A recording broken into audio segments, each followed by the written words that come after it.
Good morning, everybody. Hey, good morning. What's up? Every time you like hit a path, we can talk about that a little bit, like the four paths. Like I think that's like really pragmatic. It's like fitness. That's why I keep calling it contemplative fitness. It's based off of Theravada Buddhism map, but it's a universal mind map. Theravada Buddhism came up with a very specific, very technical map that has all the different like technical names and ways that you can get different stages of insights. Basically, if you do Vipassana body scanning, you go through the same stages. But Goenka retreats, they don't teach you that map. And people go in there and they experience all kinds of shit, and you ask the teacher, they don't tell you. And then people go back, they experience dark night, and they don't know how to deal with it. If you do Zen, even if you do psychedelics, you go through the same stages, cycling back and forth between like dark night and rising and passing away. It's like spiritual highs and lows. But without like really hitting that final point of like cessation or nibbana, you're still stuck in on the same plane. But every time you hit like a cessation or nibbana, you just like jump into a new reality. I'm sure your opinion maybe has changed. We were kind of talking about how, the retreat doesn't teach us this stuff, but the fact that like some people do and tell us the map, by somebody telling us the map, does that prime our brains to like already follow the map? Is the map always required? Is it helpful? Oh, this is a fascinating finding the path. This is fascinating, right? I don't know how to really understand why people are afraid of this sort of thing. They're afraid of scripting. It's a word that a lot of people use. When somebody tells you something, you're going to be like, caught up in it. Oh no, someone told me something. Someone told me about the barbarian without a beard, and I see barbarians without beards. Why they tricked me? You get caught up in the explanations that other people tell you, and you don't actually see it for what it is. And some people think this is an issue. Oh no, someone gave me a map and now I'm following the path. This is a problem. Is it? Why do you want something to be organic? This whole idea of I need to find it for myself. I need to go through this territory and carve it out by myself because I'm a real meditator. I want to be truly enlightened. I don't want to be influenced by the rest of the world. I'm special. Really? Really? This is your path to awakening? You need to carve it out by yourself. You don't want to be scripted? Do you realize that you're always being scripted by everything in the world? Do you realize that you are all of these things already? Why do we need to make this separation? Why is it so important to you that you found it all, discovered it naturally, organically, by yourself, without influence? We need to investigate these things, I think. We need to investigate these things. Is it a problem scripting? Maybe you are being scripted. Who cares? You're always being scripted with everything in your life. That's important. If you're being scripted, you need to notice that. Just pay attention and listen to people who help you.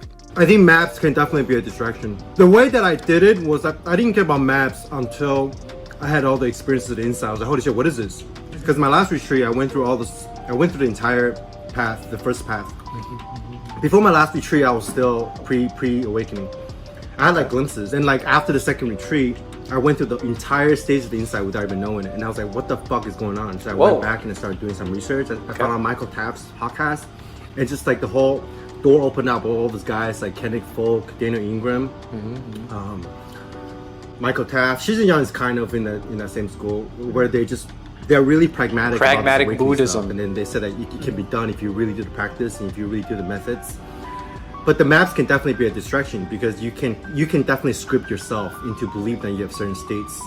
So it's a give and take kind of. But like I would say, if you were to give a person who's just starting out on a journey, if you were to give him a choice whether or not to show him a map, I think having a map is better. But you just have to remind him that you can't really. The map is not the territory. Yeah. So it's like, do you need a program to make gains in the gym? Like you don't, but it helps. It does help. And for a lot of people, it helps like a lot. But for some people, it distracts them more than it helps. So it's like everything, you just kind of find the middle ground. Gotta find that middle ground. How cool. Wow. A more gentle answer than what I gave. You spoke to Frank about this as well. This is what people don't get when they try to understand the stuff. Mentally, it's okay to get it intellectually, but you have to find the balance in the middle way. Brah. True, right? The problem is so like, you don't want to keep tingling the intellectual muscle by going through all these maps. I mean, yeah, that is an issue if you want to do that. But you also don't want to be tingling your sort of pride muscle by avoiding the maps intentionally. Who cares, right? Who cares, right? Stimulate the intellectual if it happens, fine. don't necessarily need to avoid it because you're also propping up some sort of egoic whatever nonsense that you're trying to just build. Stop it. Stop it. Let things happen. Middle way, right? All right, Frank Yang. Like an ideal plan for somebody, would you have them, how long should they do like the basics and Vipassana before they like try to follow a map or something? Dude, like I think I'll go without the map for the first year. A year Let's without like a map. take it back. I guess I'm curious to hear it too, not just like for people that might watch this. What's mindfulness? Can you define that? Mindfulness, dude, that's a huge Sam word, Harris man. waking up the Yeah, world. yeah. It's just like being aware of your state Let's see that. as it is right now. As it is right Usually now. Usually that relates to the breath, since you're always breathing. So using your breath is the easiest way Sure. to be mindful or aware of your current state. Are you always breathing? Are you breathing right now? Be mindful of your breath. For Interesting. reference. At all times. Yeah.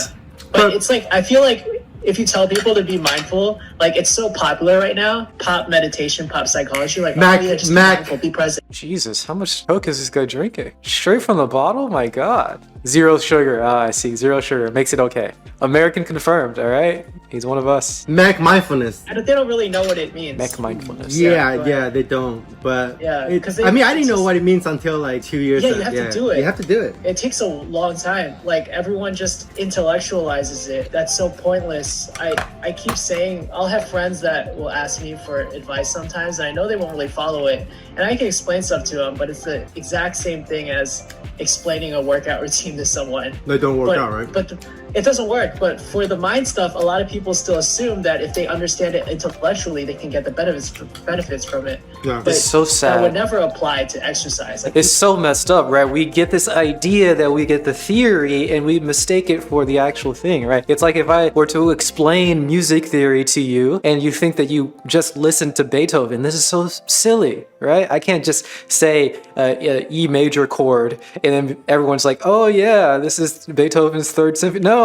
You have to actually listen to the music. You can't be confusing the music theory for the actual thing, right? I can tell you all the fancy stuff, all the theory, all the spiritual theory, all of the mental theory, all of the cognitive, all of the awakening. I can tell you all about it. We can talk for hours and hours and hours about it. And we can talk about how meditation works and how this may be effective and how it's going to change your mind and how it's going to change your effectiveness in the world. It'll be fantastic. We have a great long conversation and no one's going to understand anything because they're not actually doing it. And for some reason, we have this mistaken idea that we can hear some intellectual nonsense and that will be the actual thing. We don't have this mistake in understanding when we're talking about working out. Everybody understands that if I just tell you about bench presses and the proper position and the proper posture, you're not going to be getting gains from that. We all understand that. We all understand if I just sort of give you a vague synopsis of a plot, you haven't watched the movie. You need to go watch the movie. We all understand that when we talk about music theory, we talk about movies, we talk about working out, this is all just inspiration for you to actually do the thing. But for some reason, we mistake it in this field only that if we just talk about waking up, if we just talk about meditation, somehow you've got it. How ridiculous, how silly, how dumb. Don't be mistaken. Theory is not it. Don't be people know tricked. intuitively that that's not the case. You cannot explain exercise and get into shape. Yeah, that's why I like to use the metaphor of contemplative fitness because it's like a workout. Yeah, exactly. It's exactly Yeah, like yeah, a that's- workout. And then I it think- doesn't feel, up to the point, it doesn't feel like you're doing the head anymore. It feels like you're actually like molding and shaping like reality, like your entire sensei reality. Yeah. Oh yeah, that's Yeah. deep. Yeah. Because like I still feel like I'm in the physical Deep. stages. Yeah. And I don't think that'll ever end because just sitting there meditating is such a physical feat. To like hold still, to keep your back straight, breathing. It's and sometimes it's really hot. It's very, very uncomfortable and difficult to do physically. actually doing it physically is a step upgraded from intellectualizing and imagining what it's like. It feels like Yeah. you're really molding the room. Like it feels like your room is like you feel okay. You've done enough in posture and body scanning to know that your body morphs and like fluctuates and vibrates and Yeah. things like that, right? You can actually feel the effect of your body For sure. from like you're just doing Vipassana and body scanning.